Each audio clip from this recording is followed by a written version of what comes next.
Tinted ones. Whew.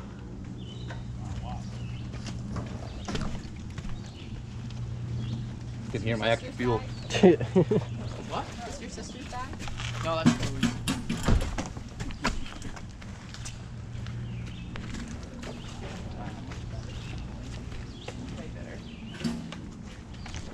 Whose is this? Johnny's. You want like an actual stand gun? No. Oh, really? Yeah. You don't even have a kickstand, bud? I have the thing. Too much weight. Race bike. She's having smorgasbord. Hey, who left the rodents in my fridge? Me. What are they? Snake food. Snake food. Oh, all right. Feed the snakes. You have to I'm feed the looking snakes at them. They today. look like mine. I'm thinking somebody Wait, left who's got a squirrels in snake? there. Johnny has 2 snakes. Oh, all right. I was gonna, 2 big snakes. So say, Dan, you have worms, dude. No, I looked at them. Like, what the hell is this in the bag? And I look at it. That looks like a fucking rat. yeah, that's not a squirrel that your son put in the freezer again.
Felt me warming up. My bad. I almost hit the turtle. I know. I was like, oh, buddy, there's a turtle. Hi, little buddy. You gotta go bring him back to the pond. That's exactly what it's trying to lay an egg. Probably. Laying an egg Dumb here, spot. because it's sand. They're like sandy fucking areas. Sure, that's not a beach turtle. No. They're like easy sandy dirt. This thing's heavy. Yeah, loosened up a little bit. And yeah. So what's that What? for year? 24. 24. KLX It's a DR650. DR650. 20. Bought it with 1 mile on it. Now it has 4257. Ooh. Damn. I've been putting some miles on. Oh, dude, when we've been going up Brentwood, I've been seeing that there at work. I'm like, oh, why took the fucking... Oh, I haven't driven a car to work in like 3 months. I was gonna say, I see it everywhere. Yeah. In Pittsburgh. I wouldn't. Yeah, I drive this every day. Cost you what, $10 to fill it up? Yeah. Got a 24 3 gallons. KX250. 3? 3.2, I think. Yeah. Oh, that's not bad. But what, you're averaging probably over 30 miles to the gallon? 50. 50? Yeah. No shit. Yep. You said yours was a 23 KTM? Yeah. 25. Listen, I'll go buy another one. It will... This payment and another dirt bike will equal 1 car payment. Yeah. My dad's paying $1,800 a month for his F350. Yeah, I know. Yeah. Yep. Because it's basically brand new. This off is the a lot. this is $120 a month. Same as that. This is 200, but 5-year This warranty. is like 205. Yeah. I put $3,000 down too, so it cut way down on payment. Yeah, that's what I did. 3 Yeah. grand down. I did like $800 down. I did 1,000. The guy looked at me, looked at my buddy, goes, bring more of his friends on down here. He's like, why? He goes, phenomenal credit. 25.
was trying to pass you. Yeah, you ain't passing me, bud. I know where you guys were. No, you're slowing me down. Yeah, only on that corner. I was still catching you right there. Not good enough. I can't feel my arms. Yeah, no, I was taking it easy on this fucking thing. I'm gonna break a leg if I fall. The mud was going under my helmet. Yeah, it's all over your teeth. Ugh. Dude, I was looking around like, where's Johnny? I went to go turn around. Yo, we shot a lot of rocks at Louis side by side. Oh, did we? Oh yeah, when I drove by him, it was just ta-dunk, tunk, tunk. That's not my fault. You see, as I come out of that corner, I'm fucking sideways. Hello? Hi. Hi. When I started the truck, the cluster went crazy and the lights started flickering. Time to sell the bike. Is it running fine? I shut it off because I didn't want it to be like the alternator and draw power or anything. Yeah, it might be the alternator. Should I drive it or no? I mean, yeah, Yeah. yeah. If it Or dies, take Johnny's truck. As long as it's running normal. What? maybe take Johnny's truck. Okay. Just make sure you take my jacket off at the bedside. Yeah, Wyatt's Yeah, we jacket's did. on the bedside. Okay. Okay. Where are they Alright. going? They're going to put the food we brought in a fridge, I think, right? Yeah. Okay. Alright. All right. Love you. Love you too. Bye. Bye. Yeah, Louis was definitely like, I'm getting the fuck out of here. Yeah.